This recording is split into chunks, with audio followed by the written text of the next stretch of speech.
Good old Dragon Ball. Awesome fights, memorable characters, and even better storytelling. What else one might be a bit debatable, but hey, it also had tons and tons of games. And since Dragon Ball Z Universe 2 is releasing relatively pretty soon, I thought why not talk to you guys about some canceled Dragon Ball Z games. So with that being said, join me as I talk about Dragon Ball games that never saw the light of day. I'm looking at you, Raging Blast 3. One day I'm gonna have you.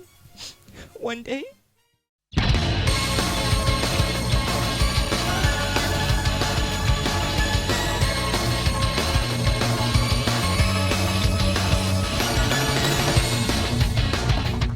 You guys remember that old Dragon Ball GT game on Game Boy Advance? Of course not. It wasn't really anything to brag about, but it did involve two of my favorite things, the Game Boy Advance and Dragon Ball GT's music. Yeah, let's go with music.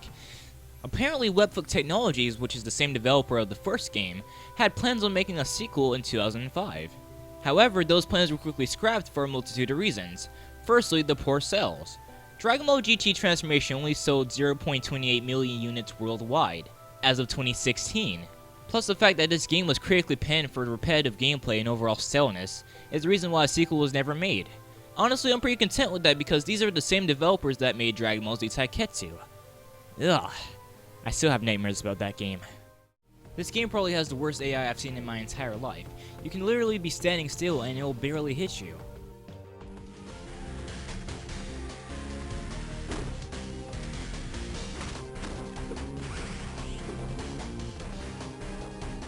And since we're on the topic of handheld Dragon Ball games, I think all of us can recall the Legacy of Goku series. Well, according to a 2002 interview in GamePro magazine, there were plans for a Dragon Ball game on GameCube that would act as a tie-in to the Legacy of Goku series. If you're gonna ask how that works, then I have no clue because all we really know about this game is in this article, which really doesn't tell us much at all. The article reads, "The GameCube game will be an action-adventure RPG with some fighting elements similar to the Legacy of Goku. It will be a one-player title, but will also allow you to play as over 36 Dragon Ball Z characters.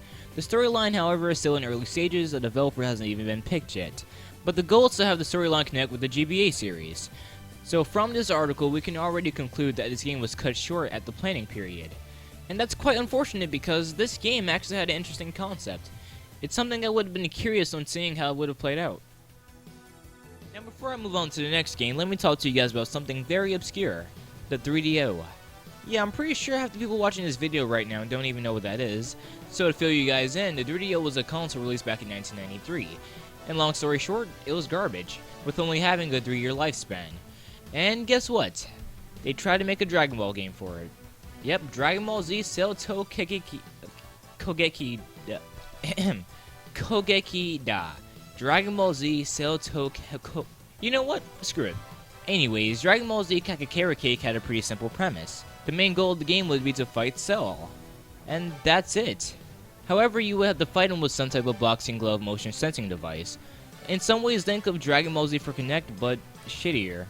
So why was this masterpiece of a game cancelled? Well, as I mentioned earlier, the 3DO was an overall flop. And if your console is failing financially, then there's no point in making a game for it. And in this situation, that was the case. And that's why the game, just like the console, was a missed opportunity.